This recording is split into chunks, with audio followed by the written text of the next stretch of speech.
Hello, everybody. Welcome to a series review. This one is for the entire series of Daredevil Born Again.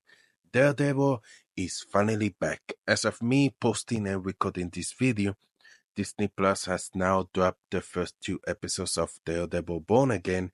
At one point was supposed to be the soft reboot to Charlie Cox's Daredevil. It's now the official season 4 connected back to the Netflix Daredevil. And well, I not only got the chance to watch the first two episodes of Daredevil Born Again, I actually seen all 9 episodes of season 1. And in this spoiler-free review, I will actually be able to tell you, is it good or is it another Disney Plus?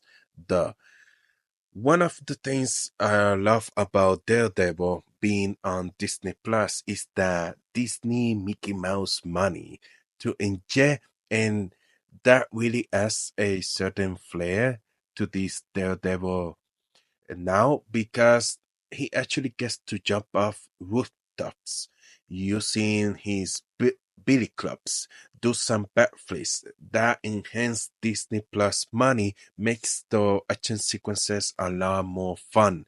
That clip that has been released of Daredevil versus Bullseye, that sequence alone that is basically done in one shot and continues to embrace what was set up in the Netflix Daredevil. But now they're able to do a lot more because they have that money to spend.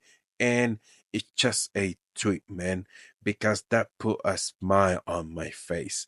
That's what I wanted to see from Daredevil. And I know Netflix didn't always have the money to do that. Another big thing I was worried about is no way Disney Plus is going to keep it as bloody and brutal as the original Netflix show was. I completely forgot how absolutely mature the Netflix Daredevil was. There was broken bones, blood being shared, uh, things that you just don't see on Disney Plus. And Daredevil Born Again does not hold back. There is plenty of broken bones, blood being shared, and one insanely graphic and gory kill scene. The acting is going to keep some people up at night. You know it when you see it, but this scene shocked me. Like Disney just did that. But it's all in line with the vibe and tone that was already set up in the Netflix Daredevil. And not just with Daredevil, because you see the Punisher in the trailer, so you know the Punisher is going to go and do what he does when it happens. It's again, it's just a smile on my face. Makes me happy that they didn't censor these characters or work around that stuff. It feels now like Marvel is actually ready to go fully mature with these shows. And hey, I'm excited to see what else they do with it. You know, those positives. I just talk about with a bigger budget to make the action sequences nicer, blah, broken bones, or that is just kind of icing the real kicker that was going to make or break this show was the story and what they choose to do with the characters. Now, since you probably have seen the first two episodes since they got released days ago, there was probably a lot of discussion and discord over a big character decision made in an episode. And don't get me wrong, I was pretty thrown back when that decision was made, and even hearing the rumors that it was going to happen before the show releases. And I thought, what a dumb decision. How could they do that? That's honestly going to kill my entire hype or love for this show. And even with that, it puts Matt on a par where it almost feels like a completely different show. Where you can see like maybe where they were headed before the creative we hope to connect this show to the Netflix show.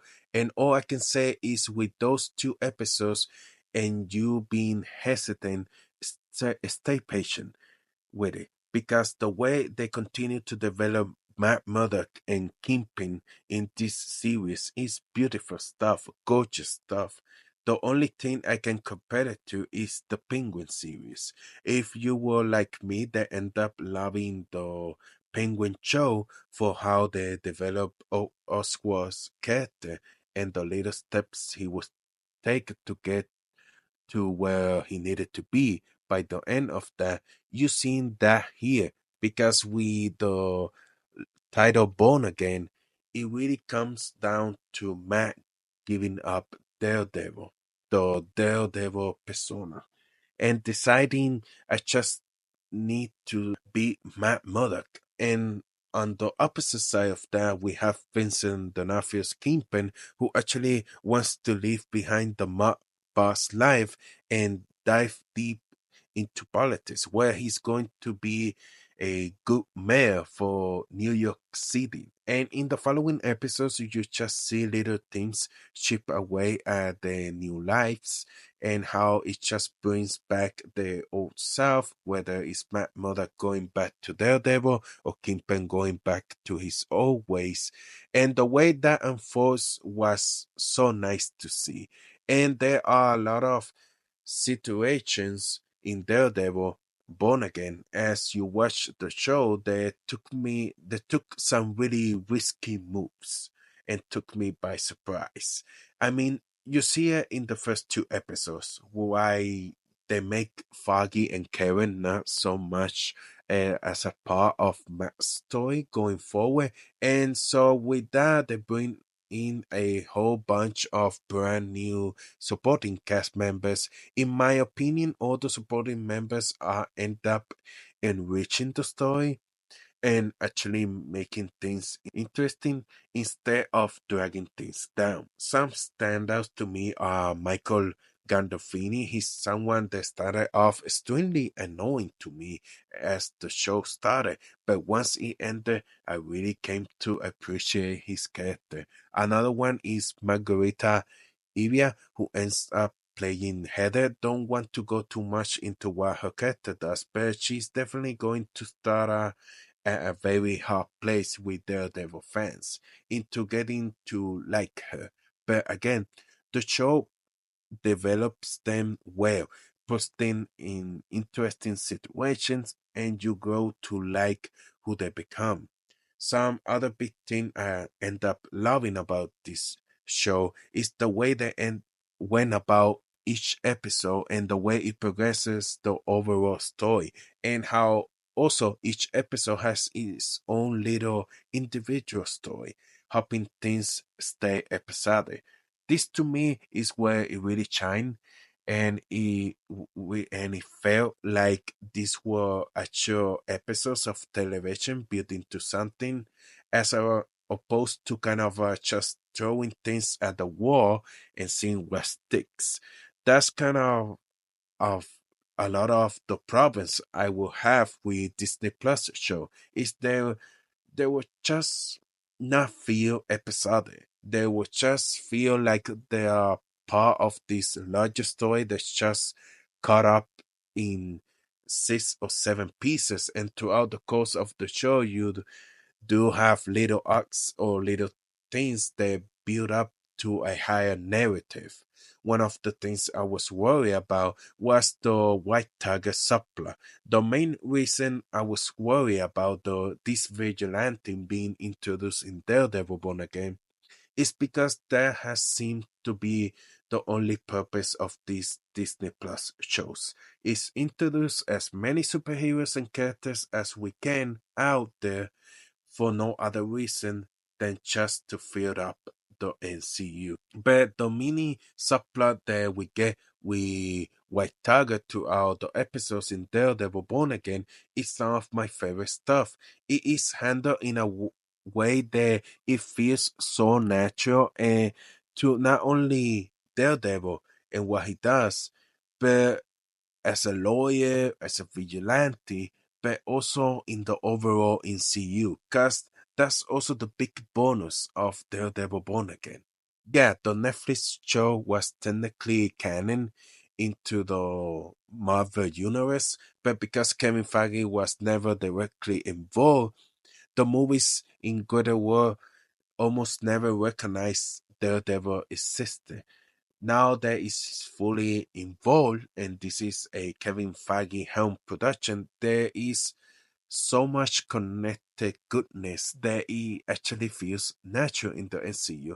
Let's just say there is a court case involved with White Tiger, and the way these lawyers have talked about a superpower individual to a jury just feel normal in the MCU. Those small little details are so great to have on the show. Like at one point, Matt Murdock is talking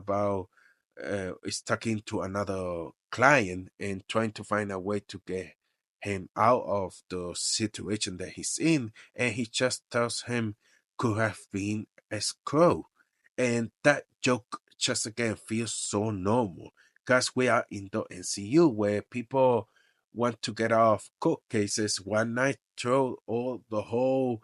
Maybe it was a scroll who did that crime, not me. And I'm not going to lie, I was not expecting those type of connections to be a good thing because I hated almost everything they have done with Kingpin in the MCU. Not doing the Netflix Daredevil, but when he was showing up in episodes of Hawkeye or showing up in episodes of Echo, that to me it did not feel at all like the Kingpin I knew and was afraid of. Not all of it was terrible. Like, I really enjoy when Daredevil would show up in She-Hulk, and those were some of the best episodes of the series. But in this show, they handle these characters perfectly. They address too in the show. They don't ignore what happened in Echo or Hawkeye. And I'm honestly surprised they were able to salvage and reshape Kingpin's image to what he's supposed to be. And again, I can continue gushing on about how much I love Daredevil Born Again, but I also want to point out the obvious. I got the lucky chance to sit there and binge Daredevil Born Again episode after episode, not having to wait weeks upon weeks like a lot of people are going to have to do. And I do wonder if that week wait will maybe deter some people of the hype and feeling. Because there are quite a few episodes where Daredevil isn't in costume, where Daredevil doesn't fight, and it's a lot of dialogue and it's a lot of setting up characters. And when that is the episode you have to wait a week for and then wait another week for something else to happen, I wonder how that rhythm will go for some people because I do think it's a different experience waiting week to week to an episode as opposed to binging it all at once. But even in those slower dialogue heavy episodes, just the things they do with Matt Murdock and Charlie Cox and Vincent D'Onofrio's Kingpin, and the speeches they give to what was always brilliant about the show is the moral gray area about who's right, who's wrong. Honestly, can't even know how relevant this show is going to feel to our times. I know people roll their eyes when you talk about politics or things like that, but there was a time I was watching this show, seeing Kingpin being elected mayor of New York City, and I'm like, didn't the whole city see this guy get arrested and he's got criminal charges? How could they elect somebody like that in power? And yeah, I'm going to shut up now. That's all real life, and that's a subject matter on the show, and it feels natural. It feels like it's almost writing itself with the way Kempen mirrors things going on in a real life. Matt Mother trying to fight the system, even this subplot involved with the cops To me, it never felt preachy or like it was trying too hard to mirror our outside world, but instead just felt natural to what had already been set up and had been going on in the Daredevil universe. Now, let's get into some of the negatives I have about the show. And with that bigger budget and flashy action sequences, there does come in moments where you can obviously tell there's a green screen or there's a CGI person who just take a bad flick. Sometimes the effects aren't where they needed to be and it does stand out, but it didn't ruin my enjoyment. It just for sure didn't have that super polished or gritty feel like the Netflix show. Then again, a lot of the Netflix stuff was so practically done. You never think about that stuff. To me, I was slightly disappointed with the amount of Punisher in the show. Really happy Punisher is going to be getting his own special come next year that will lead us into Daredevil season 2 that is currently being filmed right now. And just tame your expectations for the amount of Punisher you get here. But the stuff the Punisher gets to do here, very raw, and I guess that also comes with some of the classic supporting cast members that Matt Murdock usually has, like Foggy or Karen Page. Not really involved this season. They show up or have little to do in bursts, but for the most part, you're going to have to get used or open to the idea of brand new faces and connection to Matt Murdock. And again, I think they handle it well, but some of these characters take a couple of episodes before you fully buy into. But overall, like I said, extremely happy with Daredevil Born Again. I really love what they did, and I'm now actually interested to see them continue this on. And a lot of interesting things on this show, really.